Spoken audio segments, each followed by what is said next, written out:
Welcome back to this week's edition of Sun News at Noon. I'm Stockton Myers. And I'm Frankie Medina. Thanks for tuning in. Just because finals week is approaching, that doesn't mean your mental health should have to suffer. If you feel that your limit is being reached in regard to your mental stability and workload, consider making an appointment at the Booth Wellness Center for some much-needed recovery. Scan the QR code below for more details regarding the Booth Wellness Center and their various services, including appointment times for therapy sessions. Remember, it's not the end of the world to take a break from all the studying to reset your state of mind. The Center for Inclusion and Belonging kicked off the last week of Native American Heritage Month by hosting this 26th annual Miss Native pageant, where the first Miss Native Utah Tech was crowned. The pageant showcased 3 contestants who shared their talents through traditional music and dance performances. The contestants had to answer on-stage questions following an opening traditional prayer. To end the night, Kiki Adolfo was crowned your 2022-23 Miss Native Utah Tech. My name is Ken Loki Hirano Akahaku. It's Suiki Mitsuaki Kiradolfo, but you can call me Kiki. I felt so excited. I felt like all this work that I actually put into this was so worth it, and it was just exciting. I'm so excited. I love to dance my native culture, so being able to go to powwows and represent our school would be so much fun. Thanks, Kiki, and congratulations on your crowned achievement. Black Friday is often associated with shopping, but those in the know here in St. George also associate it with the blinding aura of the Olsen family Christmas display. The Olsen family have been upgrading their Christmas light display every year for the past 22 years. This year's setup has over 125,000 individual lights, and that's not counting the other kinds of decorations that adorn the front yard of the Olsens' home. While the Olsens have received much praise for their display every year, including winning ABC's Christmas Light Fight competition in 2015, one of the main reasons they do it is to collect donations for Shriners Hospital, a network of nonprofit children's medical centers that mainly focus on orthopedic surgery and birth defects. Overall, Dan Olsen says they mainly do it to make families smile during the holidays. Come and see the house, come and see the lights, bring the kids if you got kids, or bring your friends or whatever, and enjoy the lights. That's why we do it. It's for the kids, for the families and stuff like that. It's really fun to be sitting out here and watching the families come by and the kids running around and enjoying it and having fun. And it's just really, it's really, that's the meaning, or that's really what does it. Because while we're putting it up, it gets kind of monotonous and kind of tiring. So really, do I want to do this? We get it done, and then everybody starts coming by and how much they appreciate it and how much the kids enjoy it. And so that's why we do it. It really, then it becomes, yes, it was a good thing we continued this year. So, and who knows how long we'll keep going. But right now, as long as the kids, my kids and their kids are still here in town to help put it up together, we'll keep going. If they move out of town, I don't know what we'll do. You can find the Christmas display at 2183 Harmony Place. All visitors are welcome until they take down the display after New Year's Day. Speaking of Christmas lights, Utah Tech University hosted its 5th annual tree lighting last night. Here is Kelsa Lundstedt with more on the event. I'm here at the 5th annual tree lighting ceremony, and there's so much to do. There's hot cocoa, trailer rides, live performances, Build a Brooks, and more. I talked to Megan Church, the director of campus events, about what it took to plan this event. Welcome to the tree lighting this year. It's our 5th tree lighting ceremony, and we're really excited. It's our biggest one yet. Clearly, we've had some great turnout and a lot of really solid community support, students, faculty, staff, families. It's an annual tradition that we truly love. Every year we work to add something a little new. So starting in the beginning, we had a light pole tree and a few booths, and this year we've grown to include Build a Bison, a 40-foot tree, carriage rides, tractor rides, you name it. It's a great opportunity to come out, kick off the holiday season with loved ones, and we really just are here to celebrate with our Trailblazer community. Here's what students say are their favorite parts about this event. My favorite part of this event has been the Build a Brooks. It was fun doing that with my girlfriend. My least favorite part of the night has been her taking it from me though. My favorite part is the hot chocolate, because I think hot chocolate is so good, and then it keeps your hands warm for all the other fun activities here. Yeah, and you want peppermint? Yeah. Do you want the crush or the big? Oh, yeah. Ready?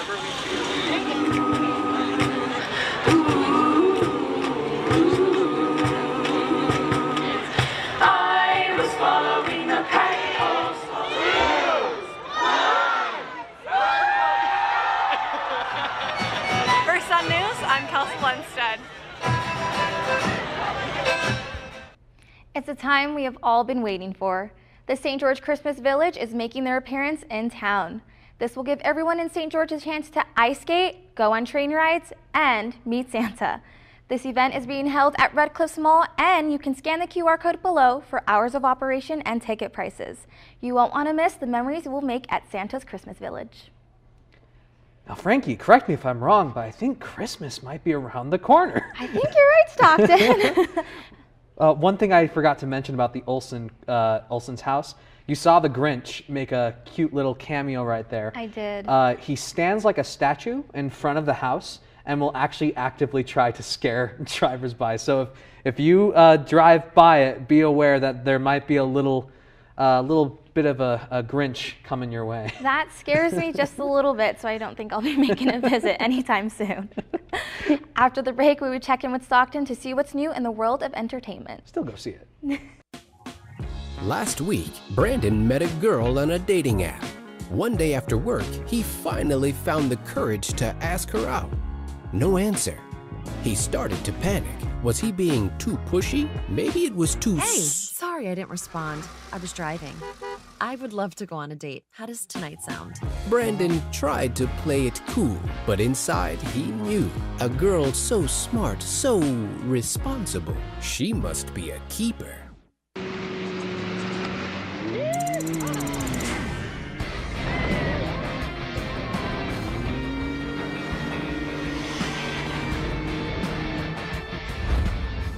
You can measure horsepower, but there's no measure for thrill.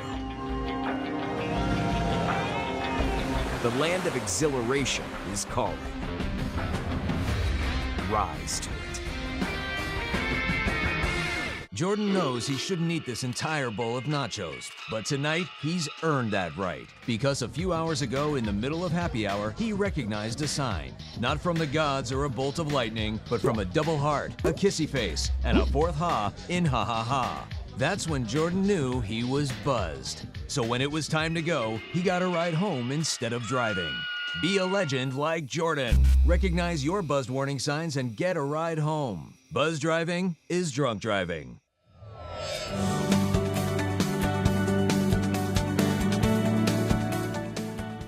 It's been a good run, 2022, but all calendar years do come to an end eventually. So what better thing to do towards the end of the year than reflect on the best 2022 had to offer? Now, let's start with TV. I wasn't too impressed with what I saw in 2022. There were a lot of shows that I was very excited about, but couldn't really stick the landing. Keep in mind, I didn't see Andor or Lord of the Rings, Rings of Power, so keep that in mind. The most memorable to me, however, was Moon Knight. Oscar Isaac absolutely killed it with this role. And for the most part, the show manages to find a really solid balance between mental struggles of dealing with multiple personalities and the usual edgy superhero antics. In a year where it feels like Marvel has been doing nothing but filler, I think the best filler belongs to Moon Knight. Speaking of edgy superhero antics, The Batman. This movie may have been about 30 minutes too long, I maybe even argue 45, but this depiction of Gotham City is easily my favorite in terms of what's been put on the big screen thus far. Having a Batman movie that really homes in on the detective elements that he's so well known for is awesome. I love this movie, but spoiler warning, giving you a chance. Cool. Batman is able to save the day because he was standing next to a cop that knew what a carpet tucker was used for. How dare you, Batman? How dare you not know about the fine occupation of carpet installment? Pfft. Now, when talking about video games, I had a really hard time choosing just one. I mean, come on.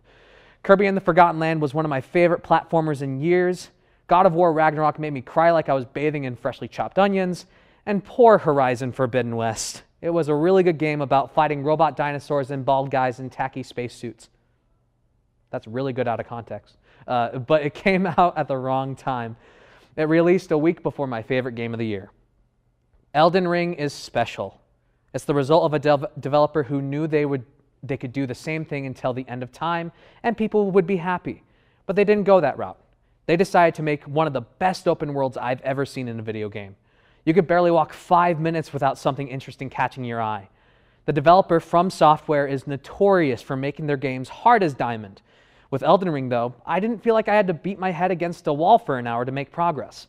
If I couldn't win, I went somewhere else to find something more my speed, and then would come back to tackle it again with a new mindset.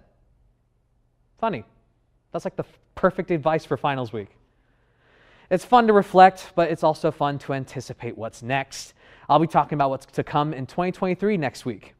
After the break, we'll check in with Reagan to see what's going on in Trailblazers athletics. Everyone loves a champion, someone whose performance puts them head and shoulders above the rest. But not all champions wear a medal or hoist a trophy. At the U.S. Center for Safe Sport, we see champions everywhere we look. In every sport, on every court, we're building a foundation to ensure all athletes are safe, supported, and strengthened. We believe abuse can be prevented by taking a hard look at how we coach, how we train, and how we interact after the last whistle. We have provided over 2 million safe sport trainings. At the U.S. Center for Safe Sport, ending abuse is not just our job, it's our promise.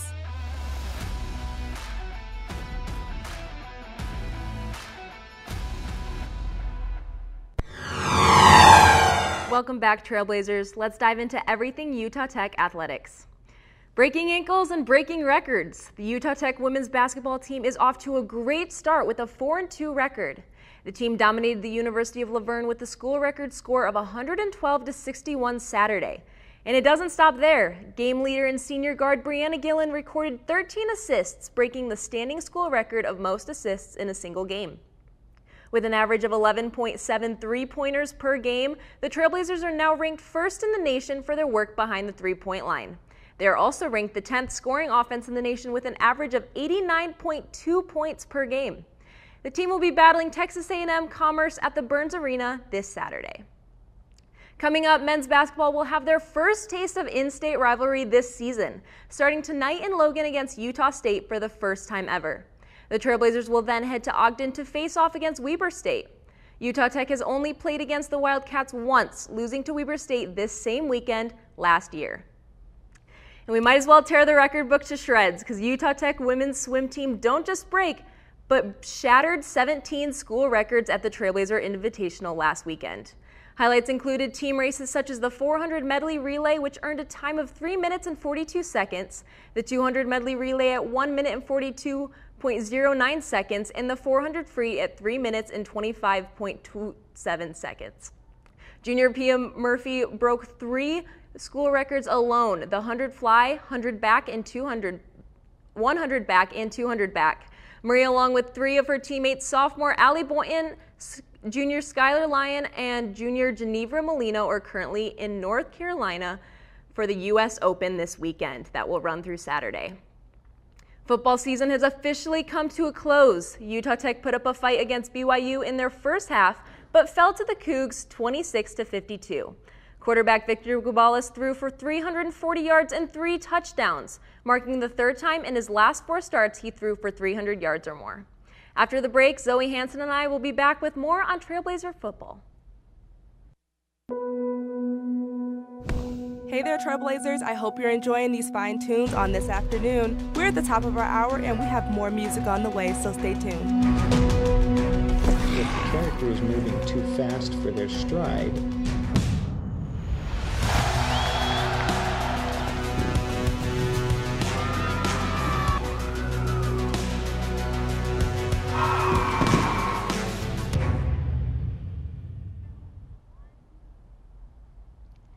Remember the name. Sophomore wide receiver Joey Hobert is named a finalist for the 2022 Walter Payton Award after a record season at Utah Tech.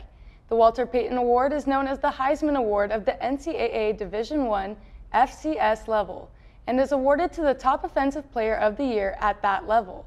Hobert is more than qualified as he is the FCS national leader in receiving yards with 1,258 and touchdown receptions with 16 on the season, and currently 2nd in the country for receiving yards and receptions per game. All being new school single season records, Hobert also has a school record of 8 100-yard receiving games and posted double-digit catches in 4 games overall. Hobert also caught at least 1 touchdown pass in 10 of 11 games this season. A tie that binds. Junior defensive lineman Max Christensen not only played against BYU last Saturday, but played against his younger brother. Cougar defensive back Caleb Christensen is 3 years younger than Max. The matchup of Utah Tech versus BYU marked the first time since high school the Christensen brothers competed in the same game. Christensen said, "Getting the chance to play against my little brother in a Division I college football game was a dream come true. It's something we never thought would happen, with me being a senior when he was a freshman. We never got to share the field with each other growing up either. My brother is one of my best friends, and it's so cool to see us both living our dream of playing college football. To get the opportunity to share the field with him was something special and something I'll never forget." Now, this game was an interesting finish for Utah Tech.